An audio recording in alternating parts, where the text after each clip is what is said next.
Tout d'abord, là, commençons par le début. Est-ce que toutes les expositions de personnes déjà décédées qui avaient été annoncées sont annulées? En fait, pour l'instant, il y a plusieurs familles parce que au niveau des expositions, il n'y a pas de directive claire des autorités.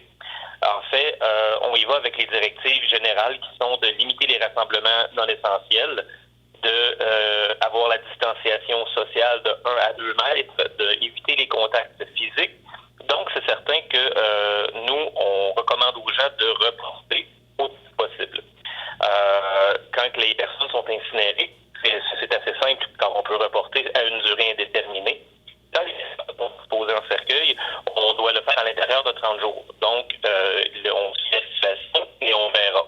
Là, plus ça va, plus on se demande si on va pouvoir le faire à l'intérieur de 30 jours. À ce moment-là, on va proposer aux familles de faire des rencontres privées pour pouvoir voir le défunt, voir la personne, et ensuite procéder à l'enterrement.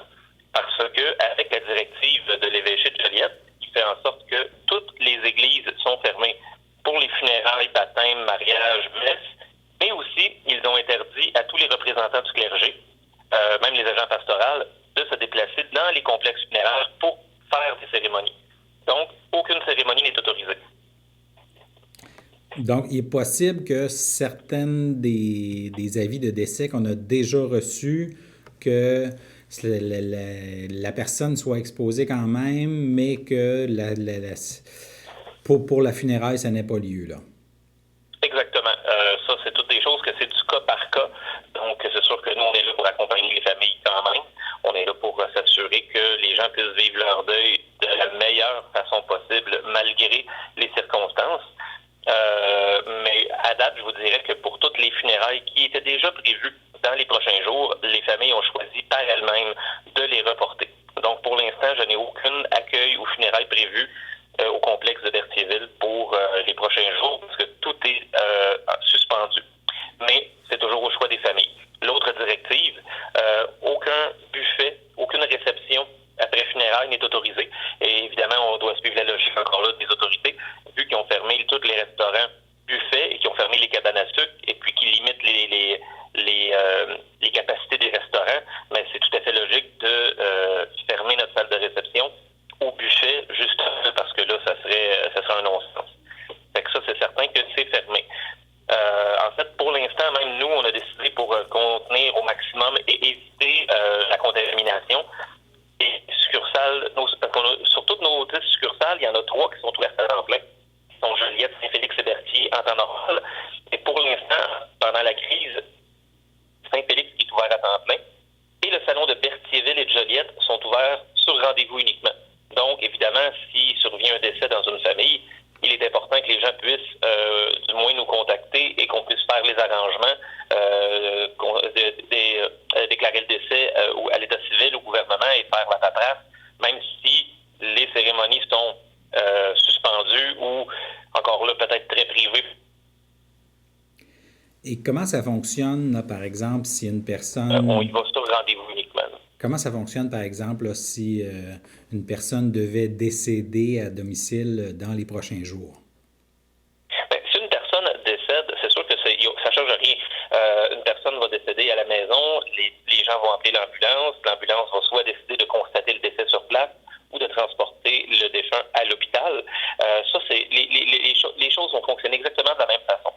Pour l'instant, on ne sait pas ce qui va arriver avec les décès qui seront dus au coronavirus, au COVID-19, parce que on attend toujours les directives de la direction de la santé publique.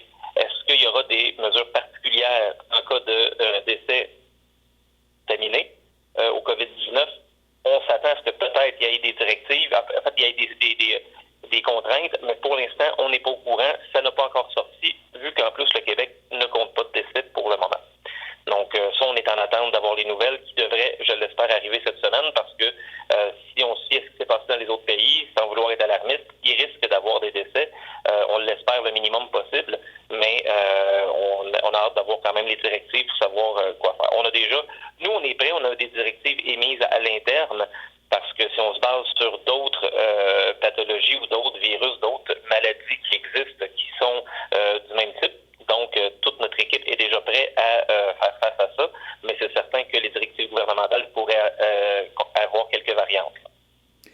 Et si, par exemple, quelqu'un dans une famille contracte le virus et que ses proches sont inquiets, qu'ils veulent prendre des arrangements, là, des pré-arrangements funéraires, ils peuvent contacter avec vous, prendre un rendez-vous? Oui, on peut toujours aussi faire des rencontres par vidéoconférence. On peut envoyer des documents par courriel à des familles si on a la possibilité de les signer, par exemple, sur un pad numérique ou sur les imprimer. Et si on a la possibilité, par exemple, de les imprimer, les signer et les numériser pour nous les retourner, c'est aussi une possibilité. Pour l'instant, tout est possible. Donc, on demande aussi aux personnes qui viennent faire des arrangements pour un décès qui vient de survenir, de limiter à 2 personnes qui viennent faire les arrangements. Et puis, après ça, quand les choses se seront placées, quand ce sera le temps de choisir les cérémonies, tout ça, là, on fait les rencontres avec le minimum, dans le sens qu'on fait les papiers gouvernementaux, on fait les démarches qui sont urgentes, mais si la famille se dit on va faire des funérailles ou des cérémonies à une date ultérieure, à ce moment-là, on dit ça donne rien de faire le choix des fleurs, des signets, de ces choses-là pour l'instant. On ne sait pas ça va être quand. Donc on dit quand tout le monde ira mieux, on pourra faire une rencontre pour finaliser ces détails-là. Donc vraiment là, mais c'est sûr qu'on continue quand même. Là, j'ai des familles ils devaient avoir par exemple des funérailles en fin de semaine. Avec cercueil, avec exposition de la personne. Ils ont décidé, par exemple, de faire une accueil, mais très privé. C'est seulement la famille proche qui va venir à la chapelle de Saint-Félix, où il y a notre milieu réfrigéré, notre laboratoire. Ils vont venir passer un court laps de temps avec la personne pour lui dire au revoir. C'est sûr que c'est pas l'idéal, comme si c'était de façon très standard, mais on n'est pas dans des circonstances qui sont standards, donc on doit faire avec ça et accommoder nos familles du mieux qu'on peut pour que leur deuil se fasse malgré tout du mieux possible. Est-ce qu'il y a d'autres choses que vous voulez ajouter, M. Lamontagne? En fait, je veux surtout rassurer les gens de Berthier qu'on est toujours là. On reste avec eux, on va être présent. S'il y a des gens qui se présentent au salon, que c'est fermé, qu'ils ne s'inquiètent pas, c'est pas fermé définitivement, bien évidemment, ni fermé de façon permanente là, pour les prochains jours. On est vraiment ouvert sur rendez-vous. Donc, je conseille à tous les gens qui voudraient nous rendre visite, nous communiquer avec nous au lieu de se déplacer, de nous téléphoner au 450-836-0595. Et puis, à ce moment-là, on va pouvoir prendre rendez-vous avec eux. Et les rencontres qui sont non essentielles ou non urgentes, on pourra les reporter. Par exemple, des gens qui veulent faire un préarrangement, des gens qui sont en pleine forme, qui disent simplement « je veux faire mes préarrangements », mais on prend les noms en note et quand tout se replace, on va les rappeler. Le rendez-vous pourra se faire au mois de mai. Ça n'a aucun impact sur les gens de ne pas le faire immédiatement. Et de toute façon, je vous dirais qu'on sent aussi, là, il y a personne qui nous